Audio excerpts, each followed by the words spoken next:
ପିଲାମାନେ ଆଜି ଆମେ ବର୍ଣ୍ଣମାନଙ୍କର ଉଚ୍ଚାରଣ ସ୍ଥାନ ଦେଖିବା। ତାର ଉତ୍ପତ୍ତି ସ୍ଥାନ କେଉଁଠି, ତାର ଉତ୍ପତ୍ତି ସ୍ଥାନର କୈନ୍ଦ୍ରିକ ନାଁ କ'ଣ, ଆଉ କେଉଁ ବର୍ଣ୍ଣ କେଉଁ ସ୍ଥାନରେ ଉଚ୍ଚାରଣ ହୋଇଥାଏ ଆଜି ଆମେ ଦେଖିବା।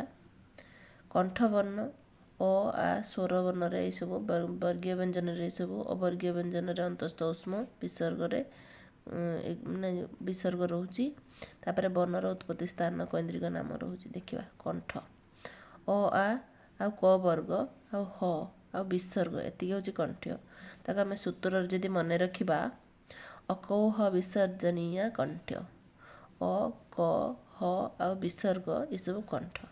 ତାଳୁ, ତାଳୁରେ ରହୁଛି ଇ ଦୁଇଟା ଇ, ହର୍ଷ ଇ, ଦୀର୍ଘ ଇ, ତାପରେ ଚ ବର୍ଗ, ତାପରେ ଜ ତାଲବେଶ, ଏସବୁ ତାଲବ୍ୟ ବର୍ଣ୍ଣକୁ ଆମେ କହିଥାନ୍ତି। ଏ ତାଳୁରେ ରହିଥାଏ।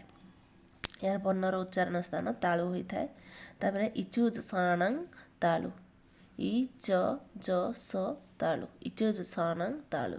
ମୂର୍ଧା, ମୂର୍ଧାରେ ସବୁ କ'ଣ ରହିଥାଏ, ରୁ ରୁ ଟ ବର୍ଗ ର ଆଉ ସ, ରୁଟ ରସାଣାଂ ମୂର୍ଧା। ମନେ ରଖିବ, ରୁଟ ରସାଣାଂ ମୂର୍ଧା। ଦନ୍ତ ବର୍ଗରେ କ'ଣ କ'ଣ ରହିଥାଏ, ଲୃ ଆଉ ତ ବର୍ଗ ଲ ସ, ଲୃତ ଲସାନାଂ ଦନ୍ତ୍ୟ, ଲୃତ ଲସାନାଂ ଦନ୍ତ୍ୟ।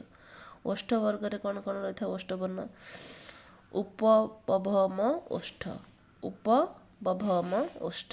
ମନେ ରଖିବ, ହର୍ଷ ଦୀର୍ଘ ପ ଫ ବ ଭ ମ ଏସବୁ ଓଷ୍ଠ ବର୍ଣ୍ଣରେ ଥାଏ। କଣ୍ଠ ଓଷ୍ଠ କିଏ ରହିବେ, ଓ ଔ କେବଳ କଣ୍ଠସ୍ଥ, କଣ୍ଠଷ୍ଠ ତାକୁ କୁହନ୍ତି। ତାପରେ ଆମେ ଦେଖିବା କଣ୍ଠ ତାଳୁ କ'ଣ, ଏ ଓଇ କଣ୍ଠ ତାଳୁ, ଓ ଔ କଣ୍ଠସ୍ଥ। ଦନ୍ତୋଷ୍ଠ କିଏ, କେବଳ ବ, ଦନ୍ତୋଷ୍ଠ ବ, ଦନ୍ତୋଷ୍ଠ ବର୍ଣ୍ଣ। ନାସିକା ବର୍ଣ୍ଣ କିଏ, ୟଞ୍ଜଣନମ୍, ୟଞ୍ଜଣନମ୍, ୱ ଜ ଣ ନ ମ, ଇଏ ନାସିକ ବର୍ଣ୍ଣ। ଇଏ ପ୍ରାୟ ଏକ୍ଜାମରେ ଆମର ଆସିଥାଏ।